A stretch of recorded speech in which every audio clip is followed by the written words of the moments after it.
Praise the lord. దేవునికి స్తోత్రం. మరొకసారి మన ప్రభు అయినటువంటి యేసుక్రీస్తు నామములో మీ అందరికీ నా హృదయపూర్వకంగా వందనం తెలియజేస్తూ ఉన్నాను. ఆ దేవుని మహాకృపను బట్టి 21 డేస్ ఫాస్టింగ్ ప్రేయర్లో మనం అందరం కూడా ఈ 11వ రోజులోనికి వచ్చి ఉన్నాము. So day 11. మరి ఈ సమయం ముందు ప్రతిరోజు ధ్యానం చేస్తున్నట్లుగా మరి యేసయ్య జీవితంలో ప్రార్థన లేక యేసయ్య జీవితంలో ప్రార్థన యొక్క ప్రాముఖ్యత, యేసయ్య ప్రార్థన జీవితం, ఈ అంశం మీద మనం ధ్యానం చేస్తూ ఉన్నాము. అందులో భాగముగా మరి నేటి వాక్య ధ్యాన భాగము లూకా సువార్త 11వ అధ్యాయము 5 నుండి 13 వచనములు. లూకా సువార్త 11వ అధ్యాయము 5 నుంచి 13 వచనములు నేను చదువుతున్నాను. అందరూ జాగ్రత్తగా ఆలకించవలసిందిగా కోరుకొనుచున్నాను. మరియు ఆయన వారితో ఇట్లనెను, మీలో ఎవరికైనా ఒక స్నేహితుడు ఉండగా అతడు అర్ధరాత్రి వేళ ఆ స్నేహితుని యొద్దకు వెళ్ళి, స్నేహితుడా, నాకు 3 రొట్టెలు బదిలిమ్ము. నా స్నేహితుడు ప్రయాణం చేయించు మార్గంలో నా యొద్దకు వచ్చి ఉన్నాడు. అతనికి పెట్టుటకు నా యొద్ద ఏమీ లేదని అతనితో చెప్పిన యెడల, అతడు లోపలనే ఉండి, నన్ను తొందర పెట్టవద్దు, తలుపు వేసి ఉన్నది, నా చిన్నపిల్లలు నాతో కూడా పండుకొని ఉన్నారు, నేను లేచి ఇయ్యలేనని చెప్పునా? అతడు తన స్నేహితుడైనందున లేచి ఇయ్యకపోయినను, అతడు సిగ్గుమాలి మాటి మాటికి అడుగుట వలననైనను లేచి అతనికి కావలసినవన్నీ ఇచ్చును అని మీతో చెప్పుచున్నాను.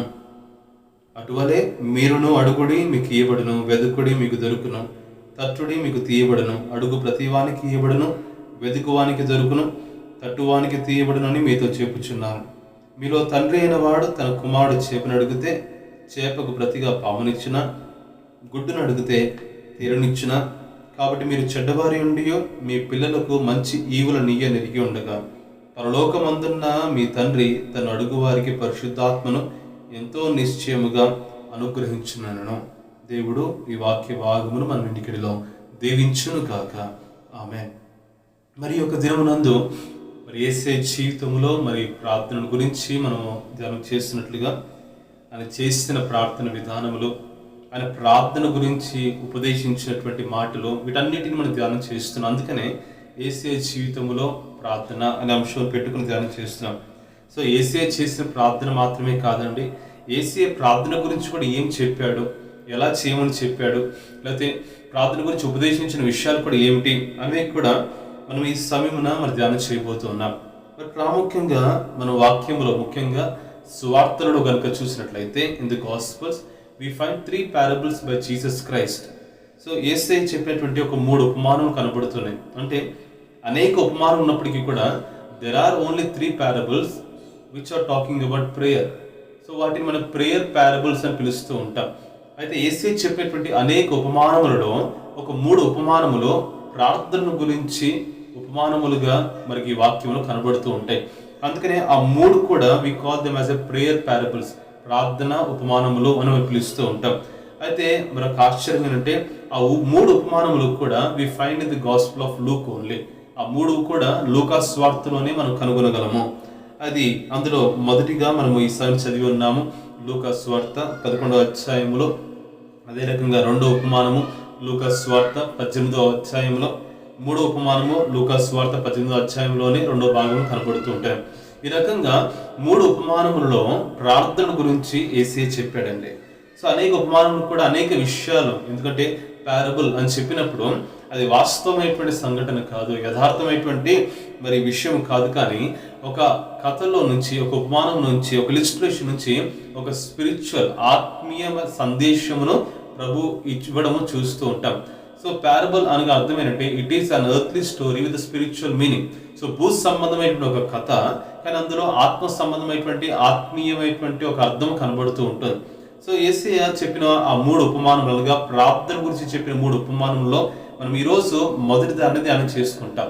సో ఈ 11th day, 12th day, 13th day, ఈ 3 రోజులు కూడా we deal with the prayer parables by Jesus. Yesayya చెప్పినటువంటి ప్రార్థన ఉపమానం గురించి ధ్యానం చేస్తాం. సో అందులో భాగంగా ఈరోజు ఈ మొదటి ఉపమానం అనగా సో ఫస్ట్ ప్రేయర్ పారబుల్ లూకా సువార్తలో 11వ అధ్యాయము మనం ఇప్పుడు చదివి ఉన్నాం కదా, 5 నుంచి 13 వచనాలు మనకు కనబడుతూ ఉంటాయి. అయితే ఈ కాంటెక్స్ట్, ఈ సందర్భము ఒకసారి మనం గమనించినట్లయితే ఆ 11th చాప్టర్ 11వ అధ్యాయము 1-4 వచనాల్లో మరి యేసయ్య శిష్యులు యేసయ్య దగ్గరికి వచ్చి మరి 2వ వచనం చూస్తూ ఉంటాము. మీరు ప్రార్థన చేయడం, మొదటి వచనం చూస్తూ ఉంటాము. ఆయన ఒక చోట ప్రార్థన చేయించుండెను. ప్రార్థన చాలించిన తర్వాత ఆయన శిష్యులలో ఒకడు, ప్రభువా, యోహాను తన శిష్యులకు నేర్పినట్టుగా మాకును ప్రార్థన చేయ నేర్పుమని ఆయన అడిగాను. సో 2, 3, 4 వచనాల్లో మరి యేసయ్య శిష్యులకు ప్రార్థన చేయడము నేర్పించినట్లుగా చూస్తూ ఉంటాం. సో ఇక్కడ గమనించండి ప్రియా దేవుని బిడ్డలారా, శిష్యులు అడిగారు, Lord teach us to pray, ఎలా ప్రార్థన చేయాలో మాకు నేర్పించము. Then Jesus taught them how to pray, ఎలా ప్రార్థన చేయాలో మరి యేసయ్య వారికి బోధించేట్లు చూస్తుంటాం. దానిని మనము పరలోక ప్రార్థన అని, లార్డ్స్ ప్రేయర్ కూడా పిలుస్తూ ఉంటాం. అయితే ఇక్కడ ఆ ప్రార్థన వారు నేర్పించిన తర్వాత ఆయన ఒక ఉపమానం చెప్తూ ఉంటాడు. అంటే ప్రార్థన గురించి దాన్ని ఇంకా మరింత లోతుగా అర్థం చేసుకోవాలని ఒక ఉపమానము 5వ వచనం నుండి 13వ వచనం వరకు కూడా ప్రభు చెప్తూ ఉంటాడు. ఈ ఉపమానం ఏమిటో, అందులో ఆత్మీయ సత్యం ఏంటో, మరి దానిని బట్టి ఈ దినమున ప్రభు మనకి ఏం తెలియచేయాలని ఆశపడుతున్నాడో మనము ధ్యానం చేసుకుందాం. సో 5వ వచనం నుంచి మనం చదివి ఉన్నాము కదా. ఇందులో మరొక స్నేహితుడు మరొక స్నేహితుని ఇంటికి తన దగ్గరకు వచ్చిన స్నేహితుడి గురించి అడిగినట్లు చూస్తూ ఉంటాం. కన్ఫ్యూజ్ కావద్దండి. We find 3 friends in this parable. ఈ ఉపమానంలో ఒక 3 స్నేహితులు ఉన్నారు. సో ఏ అని పిలువబడుతున్న స్నేహితుని ఇంటికి బి అనే స్నేహితుడు వచ్చాడంట. అయితే ఈ ఏ అని పిలువబడుతున్న స్నేహితుడి దగ్గర పెట్టడానికి ఏమీ లేదు. అందుకనే ఈ ఏ అని పిలువబడుతున్న స్నేహితుడు సి అని పిలువబడుతున్న స్నేహితుడి దగ్గరికి వెళ్ళాడు. ఏమని, నా దగ్గరికి బి అనే స్నేహితుడు వచ్చాడు, నాకు పెట్టడానికి ఏమీ లేదు అని సి అనే స్నేహితుని అడుగుతూ ఉంటాడు. అప్పుడు స్నేహ అని పిలువబడుతున్న స్నేహితుడు ఏం చేస్తాడు, ఏ అని పిలువబడుతున్న స్నేహితునికి ఏం కావాలో అన్నీ ఇస్తున్నట్లుగా చూస్తూ ఉంటాం. మీరు ఆ మాటల్లో గ్రహిస్తున్నాను, విశ్వసిస్తున్నారు. ఉదాహరణగా ఆ 3 స్నేహితులకి ఏ, బి, సి అని పేరు పెట్టడం జరిగింది. అయితే మరి మాటలు అర్థం చేసుకోండి దయచేసి ప్రియా దేవుని బిడ్డలారా. మరి ఇక్కడ కనబడుతున్నటువంటి ఈ ఉపమానం నుంచి మనం నేర్చుకోవాల్సిన విషయం ఏంటంటే, మీరు చెప్పినట్లుగా ఒక స్నేహితుడు ఉన్నాడు. అయితే అతడు అర్ధరాత్రి వేళ ఆ స్నేహితుని వద్దకు వెళ్ళి, ఒక ఫ్రెండ్ అంట ఆ పిలువబడుతున్న స్నేహితుడి దగ్గరికి మిడ్నైట్లో వెళ్ళాడంటండి. ఈ మాటలు ఇక్కడ అండర్లైన్ చేసుకోండి. అర్ధరాత్రి వేళ. మరి ఉపమానం అంత అయిన తర్వాత ఎవరి దగ్గరికి వెళ్ళి ఉన్నాడో ఆ స్నేహితుడిని తండ్రి అయిన దేవునితో పోల్చడం చూస్తూ ఉంటాం. అంటే ఈ మొదటి స్నేహితుడు ఎవరైతే అడుగుతున్నారో ఆ ఏ అని పిలువబడుతున్న స్నేహితుడు విశ్వాసులకు సాదృశ్యంగా కనబడుతున్నాడు. అయితే గమనించండి, ఇక్కడ మనము చూడాల్సినటువంటి ఒక విషయం ఏంటంటే, we find a friend at midnight going to a friend asking a food for the friend. So ఒక స్నేహితుడు తన మరొక స్నేహితుని దగ్గరికి ఏ సమయం వెళ్ళాడంట, అర్ధరాత్రి వేళ వెళ్ళాడంట. అయితే ఆ స్నేహితుడు మరి సహాయం చేశాడంటే ఎస్, సహాయం చేశాడు. ఇక మనం నేర్చుకోవాల్సిన ఒక మాట ఏంటంటే, మనం ప్రార్థన అనేది ఒక సమయం లిమిట్ చేయలేము. బైబిల్లో అనేక సందర్భాలలో అనేక సమయాలకు ప్రార్థన చేయాలని ఉపదేశించడం చూస్తూ ఉంటాం. మరి ప్రాముఖ్యంగా నీవు మధ్యరాత్రి వేళ ప్రార్థన చేసినప్పటికీ కూడా, గడిచిన దినాలు ధ్యానం చేసుకున్నాం కదా, నువ్వు ప్రార్థన చేసినప్పటికీ కూడా hour God is a God who is ready to here your prayers. నీ దేవుడు, నా దేవుడు, మన దేవుడు ఏ సమయంలో మనం వేడుకున్నప్పటికీ కూడా వినడానికి సిద్ధంగా ఉన్నటువంటి దేవుడు మన దేవుడు అండి. నిజంగా ఎంత గొప్ప దేవుడు అంటే, మనుషులైనా మీకు అపాయింట్మెంట్స్ ఇవ్వవచ్చేమో, ఆ టైంలో ఫోన్ చేయండి, ఈ టైంలో మాట్లాడండి, ఆ టైంలో కలవండి. బట్ గాడ్ అంట, దేవుడు అంట అపాయింట్మెంట్కి సంబంధం లేకుండా నీవు ఎప్పుడైనప్పటికీ కూడా తండ్రి దేవా అని పిలిచినప్పుడు ఐఎమ్ రెడీ టు హియర్ అని చెప్పే దేవుడుగా కనబడుతున్నాడంటే. నిజంగా ఈ రోజు నీవు చెప్తున్న మాటలు, నీ బాధలు, నీ వేదనలు బహుశా నువ్వు ఎంతో మందితో పంచుకోవాలనుకుంటున్నావు, షేర్ చేసుకోవాలనుకుంటున్నావు, but they are not ready to hear. But let me tell you my dear brother and sister, God is ready to hear. Then why don't you speak to him, share the sufferings what you are going through to him. నువ్వు వెళ్తున్నటువంటి ఆ శ్రమలను అతనిని దేవుడితో ఎందుకు నువ్వు చెప్పుకోవు? ఆయన సిద్ధంగా ఉన్నాడు, ఆయన వినడానికి సిద్ధంగా ఉన్నాడు. సో కాబట్టి సమయంతో నువ్వు సమయం పెట్టుకోవద్దు, ముహూర్తాలు పెట్టుకోవద్దు.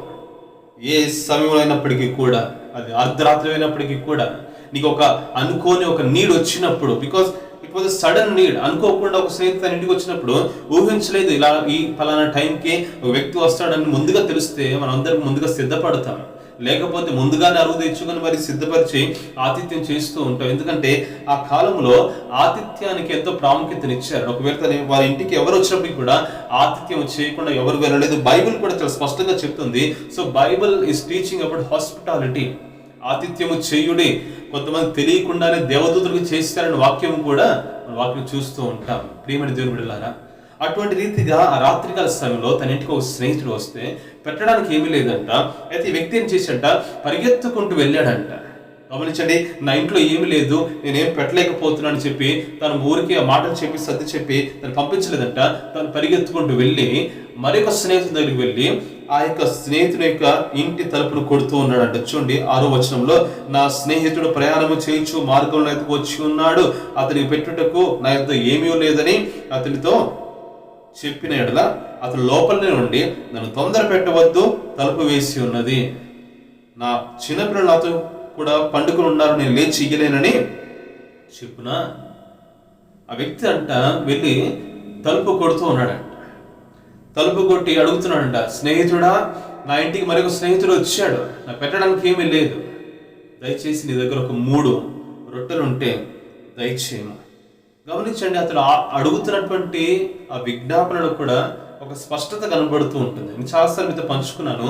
When we pray to God, be clear. స్పష్టంగా ప్రార్థన చేయండి. మీకు ఎంత కావాలో, ఏమి కావాలో, నా ఇంటికి స్నేహితులు వచ్చి పెట్టడానికి ఏమైనా ఇవ్వు, ఏమైనా సహాయం చేయి అని జనరల్ అడగలేదంట. స్పష్టంగా అడిగాడు. నా ఇంటికి స్నేహితుడు వచ్చాడు, పెట్టడానికి ఏమీ లేదు, ఒక 3 రొట్టెలు. అక్కడ నెంబర్ మెన్షన్ చేయడానికి కారణం ఏంటండి? 3కి ప్రాముఖ్యత ఉందా, లేదా 3 రొట్టెలతో కడుపు నిండిపోతుందా, లేదా 3 వచ్చారా, లేదా ఒకరికి 3 కావాలా? ఏది ఏమైనప్పటికీ కూడా ఒకటి మాత్రం ఇక్కడ మనకు కనబడుతుంది. తనకి ఏమి కావాలో, ఎంత కావాలో స్పష్టంగా ఆ స్నేహితుడు అడిగాడు.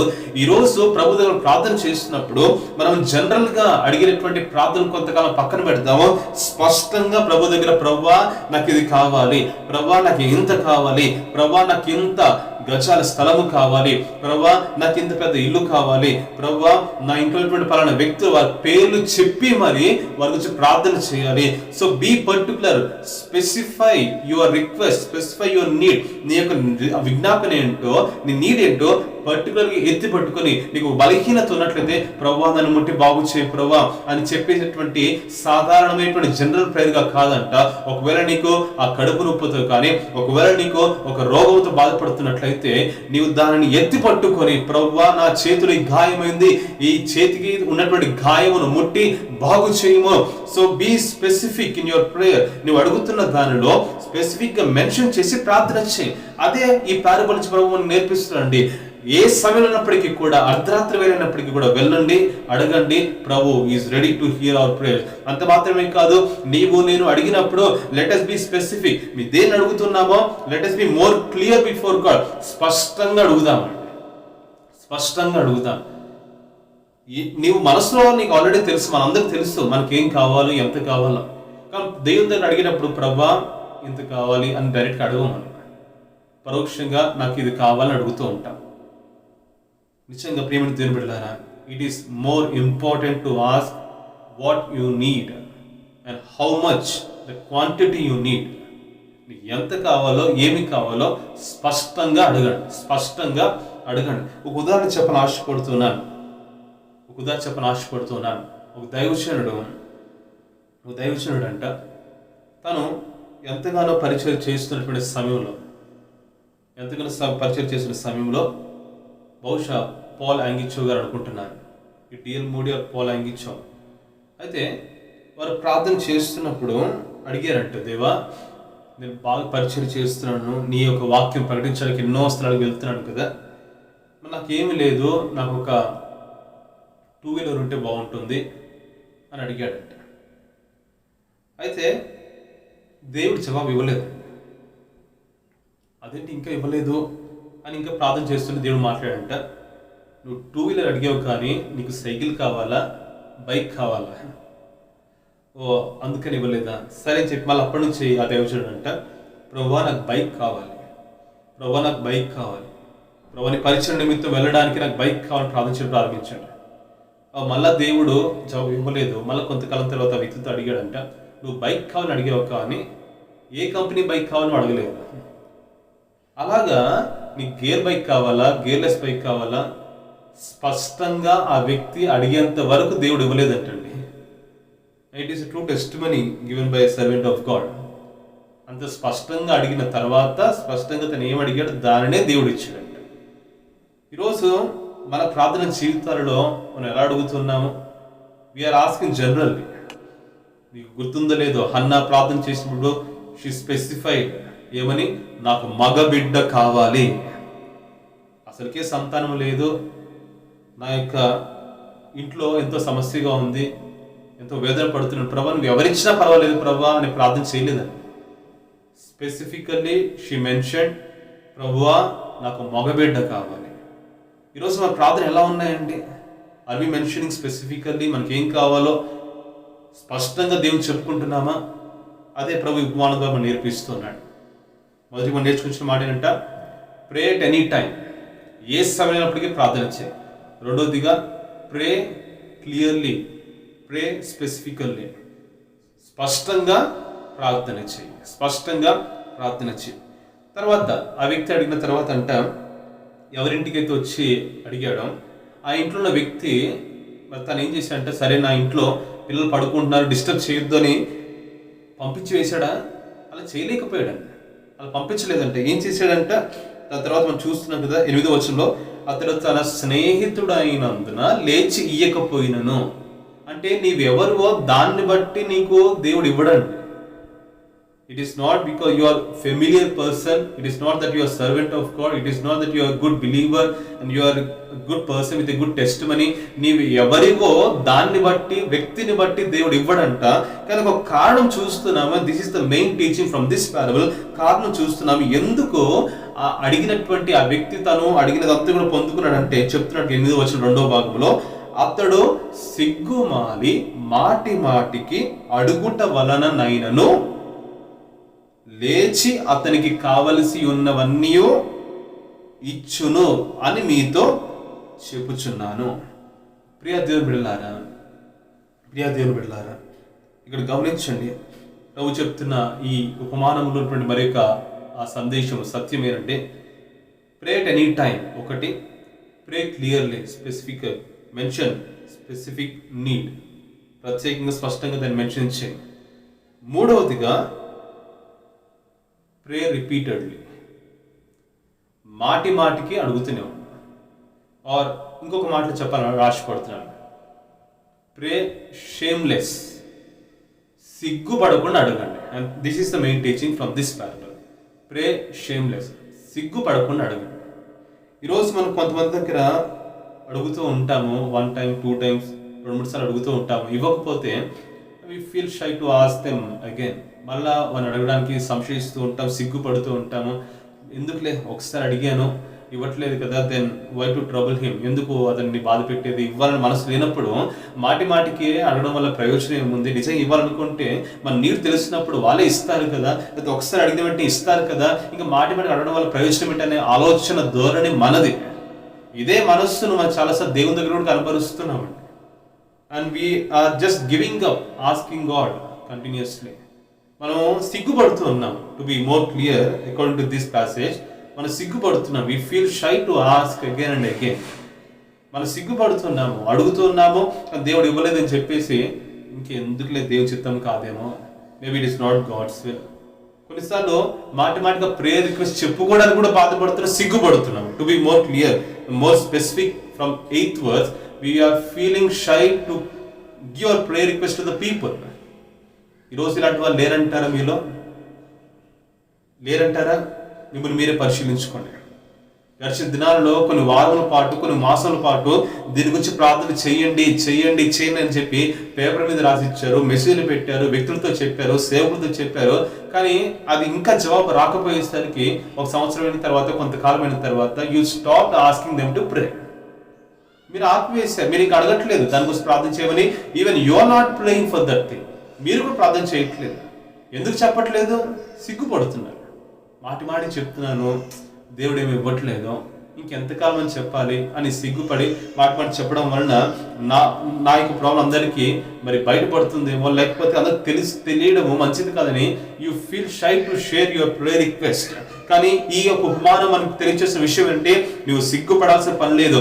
అబద్ధం చెప్పడానికి లేని సిగ్గు, తప్పులు చేయడానికి లేని సిగ్గు, పాపం చేయడానికి లేని సిగ్గు, దేవుని దగ్గర, సంఘము దగ్గర, విశ్వాసుల దగ్గర ఏమాత్రం నమ్మకంగా జీవించడానికి, నువ్వు అపనమ్మకస్తులుగా జీవించడానికి లేనటువంటి సిగ్గు, ఈ లోక సంబంధంగా మోసం చేయడానికి లేని సిగ్గు, దేవుని అడగడానికి ఎందుకండి సిగ్గుపడుతున్నాము?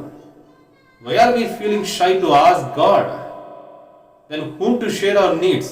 ఇంకెవరికి మనం చెప్పుకోవాలి? ఎవరు మన జవాబులు, మన యొక్క అక్కలు తీర్చువాళ్ళు లేరండి. ఆపివేసేవా నీవు నీ ప్రేయర్ రిక్వెస్ట్ని నీ సంఘంతో చెప్పుకోవడము? ఆపివేసేవా నీ సేవకులు ప్రతిసారి ప్రేయర్ రిక్వెస్ట్ షేర్ చేయండి? ఒకరు పోస్ట్ చేసినా చేయకపోయినా మీరే షేర్ చేయండి, మీరే పోస్ట్ చేయండి. సిగ్గుపడుతున్నారా నీ బిడ్డ కోసం ప్రార్థన చేయమని అడగడం కోసము? సిగ్గుపడుతున్నారా నీ కుటుంబంలో కొరత తీర్చడం కోసం ప్రార్థన చేయమని? సిగ్గుపడుతున్నారా నీ కుటుంబంలో భర్త మారాలని నీవు అడగడం కోసం సిగ్గుపడుతున్నావా? ఎందుకు? Don't feel shy. ఈ ఉపమానం నేర్పిస్తున్న మాట అదే. సిగ్గు లేకుండా, సిగ్గుపడకుండా, మాటి మాటికి అతని స్నేహితుడైనందున ఆ వ్యక్తి అతని అవసరం తీర్చలేదంట. సిగ్గు మాలి మాటి మాటికి అడిగినందున అతనికి, ఆ మాట నోట్ చేసుకోండి 8వ వచనంలో, సిగ్గుమాలి మాటి మాటికి అడుగుట వలన ఆయనను లేచి అతనికి ఏమిచ్చాడంట? ఏమేమి కావాలో కావలసినవన్నీ ఇచ్చాడండి. దేవునికి స్తోత్రములు, హల్లెలూయా. నిజంగా ప్రియ దేవుని బిడ్డలారా, ఈ మాట గ్రహించండి. ప్రభు పని చేయడానికి, ప్రభు దగ్గర నువ్వు సమయం గడపడానికి don't feel shy to ask. దాని తర్వాత ఆ ఉపమానమును కంటిన్యూ చేస్తూ ఇప్పుడు అసలు సందేశాన్ని ఇస్తున్నాడు. 9వ వచనం నుంచి ఏమని చెప్తున్నాడంటే, అటువలే మీరును అడుగుడి. అడుగుడి. Many of us, we are not receiving the blessings or the answers from God because we are not asking God. ఈరోజు మనం దేవుని అడగడమో ఆపివేసామో because we feel shame. మన ప్రజలతోటి సహోదరులతోటి, చివరికి సేవకులతో కూడా నీ యొక్క ప్రేయర్ చెప్పుకోవడానికి సిగ్గుపడుతున్నావు. Because your prayers were not answered so far. ఇంతవరకు నీ ప్రార్థన జవాబు రాలేదని చెప్పి నువ్వు సిగ్గుపడుతూ ఉన్నావు. కానీ ప్రభువు చెప్తున్నాడు, అడుగుడి మీకు ఇవ్వబడును. తట్టుడి until the door opens, until the God opens the door. తట్టుడి, వెదుకుడి, తట్టుడి తీయబడును, వెదుకుడి మీకు దొరుకును. ఈ స్నేహితుడు చేసిన పని అదేనండి. తన ఇంటికి ఒక నీడు వచ్చినప్పుడు వెతుక్కుంటూ వెళ్ళాడండి. ఇంట్లో కూర్చోలేదు, ఏముందని వెతుక్కోలేదు. నాకు తెలుసు there is nothing in my house. వెతుక్కుంటూ వెళ్ళాడు. వెళ్ళి తలుపు తడుచునే ఉన్నాడు. వెతికాడు, దొరికింది. తట్టాడు, తలుపు తీయబడింది. అడిగాడు, అతనికి కావలసినవన్నీ పొందుకున్నాడండి. చూడండి, ఈ లోకంలో ఒక స్నేహితుడే తనకు కొంత కష్టంగా ఉన్నా సిగ్గుమాలి మాటి అడగడం వలన ఇంత సహాయం చేస్తే, కావలసినవన్నీ ఇస్తే, ఇంకా మన తండ్రి ఇంకెంత ఇవ్వగలడండి. హల్లెలూయా. అదే ఈ ఉపమానం ప్రభు చెప్తున్నాడు కదా. మరి మీలో తండ్రి అయిన వాడు తన కుమారుడు చేపను అడిగితే మీ చేపకు ప్రతిగా పామునిచ్చునా, గుడ్డును అడిగితే తేలునిచ్చునా? కాబట్టి మీరు చెడ్డవారే ఉండి మీ పిల్లలకు మంచి ఈవులు నెరిగి ఉండగా ఇంకా పరలోకపు తండ్రి మరి తన అడుగు వారికి ఎంతో నిశ్చయంగా పరిశుద్ధాత్మను కావలసినవి అనుగ్రహించును కదా. ప్రియ దేవుని బిడ్డలారా, ఈరోజు ఈ 3 మాటలు ఉపమానంలో ప్రభువు నేర్పిస్తున్నాడు. ఈ 3 మాటలు the main theme of this parable, pray shameless. సిగ్గుపడకుండా అడగండి. ఒక సామెత మన తెలుగులో మనకు తెలుసు కదా, అడగందే అమ్మైనా అన్నం పెట్టదు. అయితే ఈ మాట విన్నప్పుడు చాలాసార్లు నాకే డౌట్ వచ్చింది. ఇదేంటి, అమ్మ అడక్క ముందే పెడుతుంది కదా, తల్లి ఆ బిడ్డల యొక్క కడుపు మరి ఆకలిని ముందుగానే గుర్తించి పెడుతూ ఉంటుంది కదా, మరి అడగందే అమ్మైనా అన్నం పెట్టదు అని సామెత ఎందుకు వచ్చింది అని దాని గురించి ఆలోచన చేస్తున్నప్పుడు దానిలో సత్యం ఏంటంటే, it is not about the food. అది అన్నం గురించి ఆ సామెత కాదు. తల్లంట ఆ బిడ్డలు మాట్లాడాలి అన్న ఆశతోటి బిడ్డ మాటలు వినడానికి ఆశపడుతుంది. అడగందే అమ్మాయిని అన్నం పెట్టదంటే ఏ తల్లి కూడా తన బిడ్డలు కడుపు మాడి ఉండాలని మనసు ఉండదు. The main thought from that probe is, ఆ యొక్క సామెతటువంటి భావము, అర్థము, తాత్పర్యము ఏమిటంటే, తల్లి బిడ్డలు మాట్లాడాలి, ఆ మాటలు వినడానికి ఆశతో ఎదురు చూస్తున్నాడు. అందుకనే అడగందే అమ్మాయిని అన్నం పెట్టదు. ఆ బిడ్డ యొక్క మాటలు వినడానికంట కొన్నిసార్లు ఆలస్యం చేస్తున్నాడు. అడుగుతారు నా బిడ్డ వచ్చి, అమ్మా నాకు ఆకలి వేస్తున్నా, ఆ ముద్దు ముద్దు మాటలు తన నోటి నుంచి ఎప్పుడు వస్తాయి? ఆ మాటలో వినడానికి, సంతోషంతో వినడానికి ఎదురు చూస్తూ ఉంటుందంట. అందుకనే మరి ఆ సామెతలో ఉంటున్న మాట కూడా అదేనండి. ప్రియ దేవుని బిడ్డలారా, ఈరోజు మన జీవితాల్లో ఎన్నో విషయాన్ని లోక సంబంధంగా అడిగి పొందుకుంటున్నాం. ఈరోజు మనకు తెలుసు, ప్రాక్టికల్గా డాక్టర్ దగ్గరికైనా, ఒక అంగడి వెళ్ళినప్పటికీ కూడా, ఒక షాప్కి వెళ్ళినప్పటికీ కూడా వెళ్ళి నిలబడితే నీకు ఎవరు ఇవ్వరు. You and me we should ask them what we need. లేకపోతే ఒక గ్రాసరీ షాప్ దగ్గరికి వెళ్ళాం కదా, అంగడికి వెళ్ళాం కదా, అక్కడ వెళ్ళిన తర్వాత నీకు అన్ని ప్యాక్ చేసి ఇవ్వడు. వాట్ యూ నీడ్ నువ్వు అడగాలి. ఏమి కావాలో యూ షుడ్ బి స్పెసిఫిక్. స్పష్టంగా నాకు ఇన్ని కిలోలు కావాలి, ఒకటి కావాలి, క్వాంటిటీ కావాలి. You should go and you should ask specifically. ఇవన్నీ ప్రాక్టికల్ విషయాలు. But why don't we apply these things when we pray to God? మరి దేవుని దగ్గర ఇవన్నీ మనం ఎందుకు అప్లై చేసుకోలేకపోతున్నాం? Let us apply all these things in our life. మన జీవితంలో అన్వయించుకుందాం. సిగ్గుపడవద్దు, దేవుని పని చేయడం సిగ్గుపడవద్దు, ప్రార్థన చేయడం సిగ్గుపడవద్దు, ప్రేయర్ రిక్వెస్ట్ షేర్ చేసుకోవడం సిగ్గుపడవద్దు. సిగ్గుపడకుండా మాటికి, అందుకని స్పష్టంగా సిగ్గుమాలి మాటికి అడిగినందుకు కావలసినవన్నీ ఇచ్చాడు, కానీ అతడు స్నేహితుడైనందున ఇవ్వలేదంట. కాబట్టి ఈరోజు నువ్వు గొప్ప విశ్వాసం అని, సేవకుడు అని, దాన్ని బట్టి దేవునికి ఇవ్వడంటే నువ్వు మాటికి అడిగితేనే, సిగ్గుమాలి మాటికి అడిగితేనే, సిగ్గుపడకుండా అడిగితేనే ఇస్తాడంట. Let me conclude these things with a small illustration. ఒక చిన్న ఉపమానం ద్వారా ఈ సందేశం ముగించిన ఆశపడుతున్నా. మనందరికీ తెలుసు, మరి జాన్ వెస్లీ గారు, the great Methodist preacher and the Methodist church founder. So John Wesley గారు తన జీవితంలో మరి ఎన్నో వేల మందికి స్వార్థను మరి అందించేటువంటి వ్యక్తి, ఎంతో మందికి వాక్యము ప్రకటించిన వ్యక్తి, ఒక గొప్ప ఉద్యోగమును తన వాక్యము ద్వారా అనేకులు తీసుకొచ్చిన వ్యక్తిగా మనకి చరిత్రలో the history says about John Wesley, the founder of the Methodist church. So ఈ రకంగా మరి 19th సెంచరీలో తన యొక్క డైరీలో తను రాసుకున్న మాటలు మనకి ఈ రకంగా కనబడుతూ ఉన్నాయి. ఏమని కనబడుతూ అంటే మరి తనంట మరి ఆ తొలి దినాలలో, అనగా తన యొక్క సేవ తొలి దినాలలో ప్రసంగించడానికి తను ఆహ్వానించబడుతున్నటువంటి ఆ తొలి దినాలలో తాను అనుభవించినటువంటి, తాను వెళ్ళినటువంటి కొన్ని అనుభవాలు తన డైరీలో రాసుకున్నాడంట. తను ఏ రకంగా తృణీకరించబడ్డాడో, ఏ రకంగా డినై చేయబడ్డాడో వాటిని రాసుకున్నాడు. So during his early years in the ministry తను ఏమని రాసుకున్నాడంటే, మే 5వ తేదీన, పలానా సంవత్సరంన మే 5వ తేదీనంట ఒక ఆదివారము పొద్దున్న, ఒక ఆదివారము ఉదయము మరొక సెయింట్ యాన్స్ అనే చర్చ్కి వాక్యం ప్రసంగించడం పిలువబడ్డాడంట. కానీ పిలువబడిన తర్వాత వాక్యం చెప్పారు. అయిపోయిన తర్వాత వాళ్ళు ఏం చెప్పారంటే, పాస్టర్ గారు మరి మళ్ళీ రండి అని చెప్పలేదండి. ఈరోజు మనం ఏమైనా పిలిచినప్పుడు వాక్యము మనకు నచ్చినా నచ్చకపోయినా, అది చక్కగా వివరించకపోయినా మనం ఏం చెప్తూ ఉంటాము, దేవుని చిత్తం అయితే మళ్ళా కలుసుకుందాం, తప్పకుండా మీరు రావాలని మాట వరుసగానే కొన్నిసార్లు చెప్తూ ఉంటాము. అవునా కాదు? యథార్థంగా ఈ మాట చెప్తావా లేదా? అవును కదండి. కానీ ఆ రోజు ఆ సెయింట్ యాన్స్ చర్చ్ వారంటే వాళ్ళు ఏం చెప్పారంటే, the asked not to come back, మీరు మళ్ళా మా సంఘానికి వాక్యం చెప్పడానికి రావద్దని చెప్పారంట. ఎంత షేమ్ అండి, ఎంత అవమానం అది. అదే రోజు సాయంత్రము సెయింట్ జాన్స్ మరి చర్చికి కూడా మరి వాక్యం చెప్పడం పిలిచారంట. అయితే ఆ రోజు కూడా వెళ్ళాడు. అయితే మరి ఆ సంఘ పెద్దలు చెప్పారంటే, అయిపోయిన తర్వాత వెంటనే బయటకు వెళ్ళిపోయి చర్చ్ నుంచి, get out and stay out.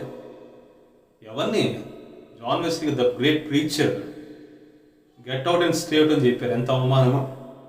మళ్ళీ మే 12న వారం తర్వాత ఇంకొక సంఘం, సెయింట్ జూడ్స్ అని పిలువబడుతున్నటువంటి సంఘం పిలిచారంట. అయితే మరి వాళ్ళు కూడా ఏం చెప్పారంటే, ఇంకెప్పుడు ఇక్కడికి రావద్దు, మీరు ఇంకెప్పుడు వాక్యం చెప్పడానికి ఇక్కడికి రావద్దు. మళ్ళీ మే 19th సాయంత్రం ఇంకొకరు పిలిచారు, సెయింట్ అని ఇంకొక సంఘం పిలిచారంట. సో వాళ్ళు కూడా ఏం చెప్పారంటే, జాన్ వెస్లీ గారు వాక్యం చెప్పడానికి వస్తారని తెలిసిన తర్వాత సంఘ పెద్దల సంఘం రావడమే ఆపేశారంట. మేము ఈరోజు రాము, because he's coming to preach today.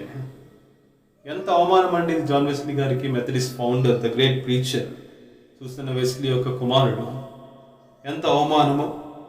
అయినను జాన్ వెస్లీ గారు ఆపారా అంటే ఆపలేదండి. మళ్ళా ఒక వారం తర్వాత మే 19న సెయింట్ మరి ఇంకొక సంఘము మే 26న ఇదంతా కూడా ఒక మేలో జరిగినటువంటి ఒక మాసం జరిగినటువంటి విషయాలు. మే 5th 12th 19th మే 26న తను ఏం చేశారంటే, సరే ఏ చర్చికి వెళ్ళినా నన్ను రావద్దు అంటున్నారు, అసలు నన్ను పక్కన ఉండమంటున్నారు, అవమానపరుస్తున్నారు. సో ఆ రోజు ఏం చేశాడంటే ఒక వీధిలోనికి వెళ్ళి ప్రసంగించాడండి. చర్చెస్ పిలవట్లేదండి ఇంకా. సరే ఇంకెవరు చర్చెస్ పిలవట్లేదు చెప్పి, so then he preached on street. వీధిలో ఉన్న వాళ్ళందరూ తరిమి కొట్టారంట. ఇలాంటివి జరుగుతాయండి ఈ రోజుల్లో. ఒకసారి ఆలోచన చేయండి. He kicked of from the street, తరిమి కొట్టారంట. ఇంత అవమానం జరిగిన తర్వాత ఇంకెందుకో నేను ఈ సేవలో ఉండేది, ప్రసంగించేది అని చెప్పి మన వంటి వారికి చాలామంది ఆపేసేవారు. మళ్ళీ మే 26న జూన్ 2న మళ్ళీ ఒక వారం తర్వాత జూన్ 2న ఒక ఊరి యొక్క చివరికి వెళ్ళి అక్కడ ప్రకటించాడంట. అక్కడ ఉదయమున హైవే నుంచి వారు అక్కడి నుంచి కూడా జర్నలిస్ట్గా తరివేశారు. మళ్ళీ అదే రోజు సాయంత్రము ఒక పచ్చిక బయల్లో ఒక చక్కటి పొలాలు ఉంటే అక్కడికి వెళ్ళాడండి. అక్కడికి వెళ్ళి ఎవరు లేరు, ఒక 2-3 ఉన్నారంట. ప్రసంగించడం ప్రారంభించాడంట. And that was the first revival. 10,000 మంది వచ్చారంటండి. దేవునికి స్తోత్రం. 10,000 మంది చర్చిలో కాదు, ఊర్లో కాదు, ఊరి చివరిన గొర్రెలు కాచుకుంటూ చూడండి.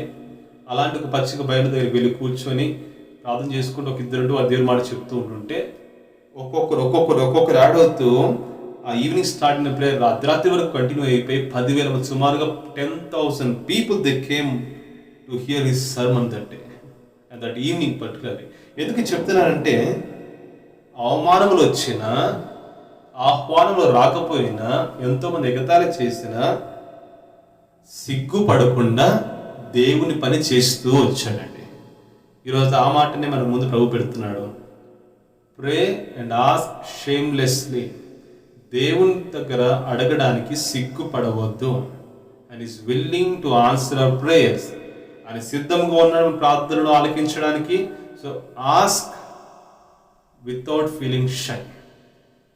ప్రే at any time, pray specifically and pray shamelessly. కనుక ఈ ఉపమానం ద్వారా ప్రభు నేర్పిస్తే ప్రార్థన విషయాన్ని నేర్చుకుందాము, మన జీవితం అన్వించుకుందాము. ఒకవేళ నీ ప్రేయర్ రిక్వెస్ట్ షేర్ చేసుకుని ఆపివేసినట్లయితే మళ్ళీ ప్రారంభించు. నీ తోటి సహోదరులకు పంచుకో. నీ నీడ్స్ తెలియచే. నీ సేవకులతో పంచుకో, సంఘంతో పంచుకో, నీ కుటుంబంతో పంచుకో. సిగ్గుపడవద్దు. సిగ్గుపడకుండా అడగండి దేవుణ్ణి. నీ దేవుడు నేను సిగ్గుపరచడం, ఆమేన్ అని సిగ్గుపరచడం. ప్రభు ఈ మాటలు మన వెనుకల్లో దీవించును గాక. ఆమేన్. ప్రార్థన చేద్దాం. మహాపరిశుద్ధుడ, మహాకరుడ, సర్వాధిపతి, నీ నామానికి వందనాలు. ప్రభా, ఈ దినమున ఈ ప్రార్థన ఉపమానం నుంచి నేర్పించిన సందేశంకి నీకు వందనాలు. అవును మా యేసయ్య, అనేక పర్యాలు ప్రభా మేము సిగ్గుపడుతూ ఉన్నాం అడగడానికి. మా ప్రార్థన అవసరతలు చెప్పడానికి కూడా సిగ్గుపడుతున్నాము. చెప్తే ఏమనుకుంటారో, ఎలా రిసీవ్ చేసుకుంటారో ఎన్నోసార్లు చెప్పాను కదా అనే ఆలోచనలతోటి ప్రభా, there are many among us who are hearing this message today. ఈ మాటలు వింటున్నటువంటి వారిలో కానీ ఇక మీరు వినబో వాళ్ళు కానీ ఎంతోమంది ప్రభా తను అడగడానికి సిగ్గుపడుతున్నారు. సో ఈరోజు ఇచ్చిన సందేశంకి వందనాలు. ప్రే షేమ్లెస్లీ. సిగ్గుపడకుండా అడగమని చెప్పావు కాబట్టి ఇకనైనా సిగ్గుపడకుండా, సమయంతో సంబంధం లేకుండా, స్పష్టంగా సిగ్గుపడకుండా, ఓ దేవా తండ్రి, నీతో సమయం గడిపే ప్రార్థన జీవితాన్ని దయచేయండి. ఏ సమయమైనా స్పష్టముగా సిగ్గుపడకుండా ఇటువంటి ప్రార్థన అనుభవాలు మాకు దయచేసి నీ కృపలకు, నీ దేవులకు పాత్రలుగా మార్చమని. ఆనాడు ఆ స్నేహితుడు సిగ్గుమాలి మాటి అడిగినందుకు తనకు కావలసినవన్నీ అనుగ్రహించబడినట్లుగా ఈరోజు ఎందరైతే ఈ మాట తమ జీవితం అనుభవించుకొని ఇక మీద తండ్రి సిగ్గుపడకుండా ప్రభువాన్ని పాలించేందుకు గోజాడుతూ ఉంటారో, నీ బిడ్డలకు కావలసినవన్నీ యేసు నామములో అనుగ్రహించబడును గాక. ప్రభువా దయచేయమా.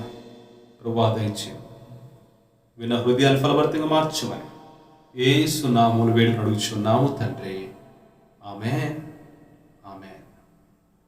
God bless you. దేవుడు మీరు దీవించును గాక.